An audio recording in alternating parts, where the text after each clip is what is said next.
Hello guys, कैसे हैं आप लोग। अब द भाई जूनियर आपके लिए लेकर आया है रिकॉर्ड इमोटल का नेक्स्ट पार्ट। चलो अब इसे हम शुरू करें। अगर किसी ने अब पिछला पार्ट नहीं देखा वो जाकर देख सकता है। हमने पिछले पार्ट में देखा था कि तीनों एक अनजान बिल्डिंग पर लियो पर निशाना लगाकर बैठे थे और वो स्कूल के हॉस्टल से 500 मील दूर थे। और जब ते लियो तो देख रहे थे और वहाँ से किंशु इनको देख रहा था और ये तीनों देखकर बहुत ज़्यादा हैरान हो गए थे।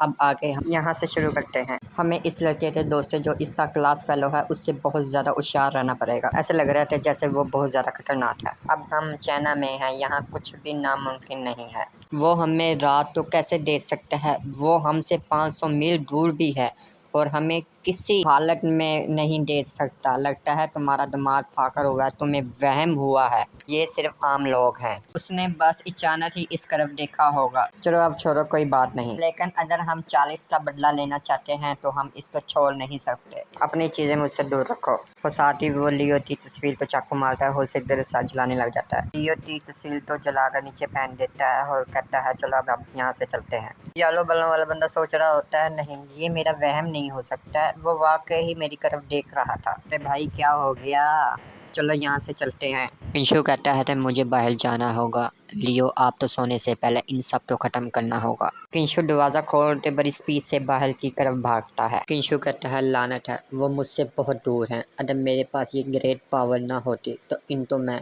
इतनी दूर देख ना पाता। लेकिन मैं इनको दूर देख तो सकता हूँ लेकिन मैं इनको सुन नहीं सकता। किंशु कहता है कि मैं शर्त लगा सकता हूँ कि वो इस गैर मूर्ति तो जानते होंगे और लगता है कि वो इससे साकी होंगे जिस तो मैंने कई दिन पहले मारा था। किंशु अचानक ही रुक जाता है और पीछे मुड़कर देखता है। किंशु दरवाजे की तरफ देखता है और कहता है जब मैं इधर से आया था तो सामने वाला दरवाजा खुला था। मुझे ऐसा लगता है कि कोई मेरा पीछा कर रहा है। अगले सीन में हमें किंशु जाते हुए दिखाया जाता है और कोई इंसान उसका पीछा कर रहा होता है। किंशु जल्द ही इस इमारत के पास पहुंच जाता है और कहता है इन्हें इन इमारत में होना चाहिए। मैं इनकी फीलिंग महसूस नहीं कर पा रहा, क्या वो यहाँ से चले गए हैं। किंशु कहता है तो इससे बेहतर है कि मैं ऊपर जाऊं और जाके चेक करूं कि मुझे किसी सूरत में कोई ना कोई सबूत मिल जाए।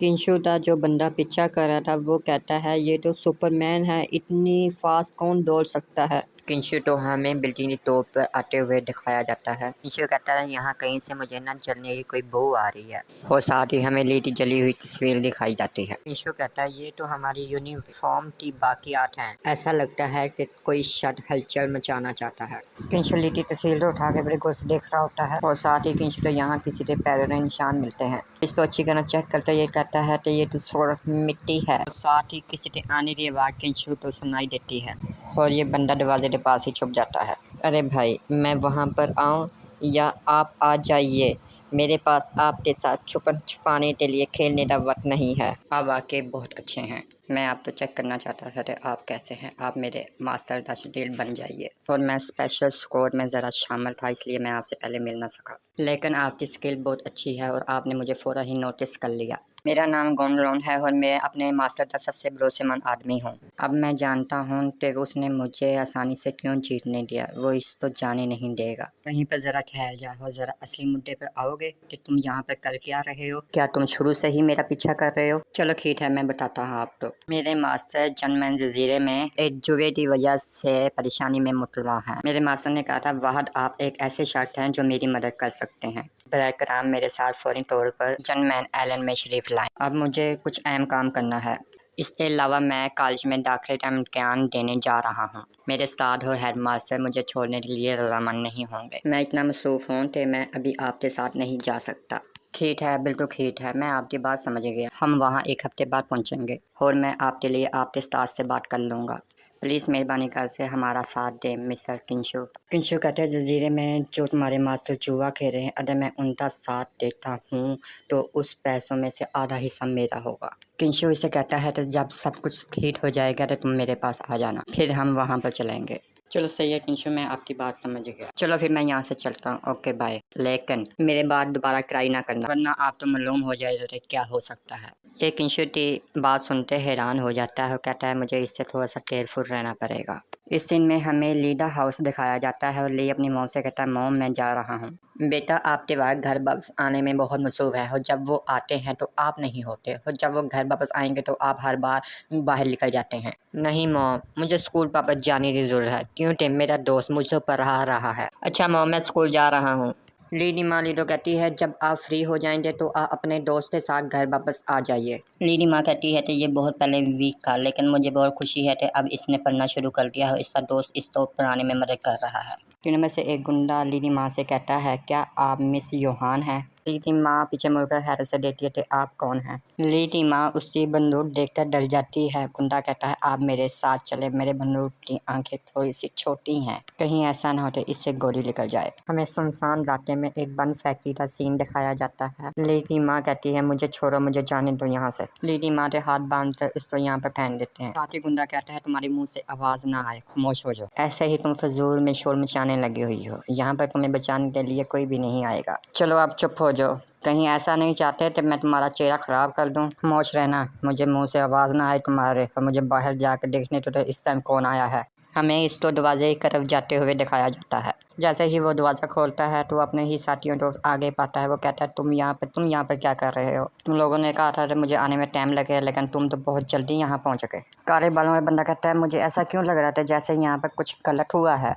क्या क्या यहाँ पर क्या गलत हुआ है? यहाँ पर कुछ भी नहीं हुआ। तुम्हें पता भी है कि बाहर क्या हो रहा है? लगता तुझे इस चीज़ का इल्म ही नहीं है। पुलिस ने 40 की वजह से हमारी मकामी एजेंसियों से कटफिश शुरू कर दी है लोगों की हिफाजत के लिए। हमारी एजेंसियों में जितने भी बंदे हैं वो ऐसे ही हमारा नाम बता देंगे हैं, वो ऐसे ही उनकी बात मान जाएंगे। वो पुलिस वाले जितनी मरी ऑफर दें लेकिन वो इस चीज़ को कभी भी नहीं मानेंगे, वो हमारा नाम कभी भी नहीं वो बताएंगे। वो गुंडा इतना ज़्यादा गुस्से हो जाता है तो वो अपने बंदूक से गोली चलाने शुरू कर देता है। ये कमीने पुलिस वाले, क्या ये वो जानते नहीं हैं कि हम तो यहाँ से ले जाना कितना मुश्किल है? अली बाला वाला इससे पूछता है फिर हम तो क्या करना चाहिए? पता तुम टेंशन क्यों लेते हो, तुम परेशान क्यों होते हो? मैं हूँ ना, इन सब तो देख लेंगे हम। मैं पहले से ही प्लान बनाकर बैठा हूँ, मैंने उस लड़के की माँ तो पहले ही किडनैप कर लिया है। बलों बलों वाला अपनी ज़ुबान पर चाकू लगा कर कहता है परफेक्ट, क्या बात है, तूने क्या कमाल की चीज़ की है। तो मैं ली की माँ तो ली तो गिफ्ट में देना चाहता हूँ, वो भी मरी हुई। काटे उसको भी पता चले तो हमारे साथ पंगा लेने का नज़ीका क्या होता है।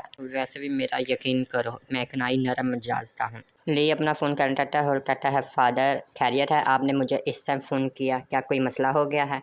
ली आपकी माँ गैब हो गई है और मैंने पहले ही पुलिस को बुला लिया है और आप भी जल्दी से पहुँच जाएँ।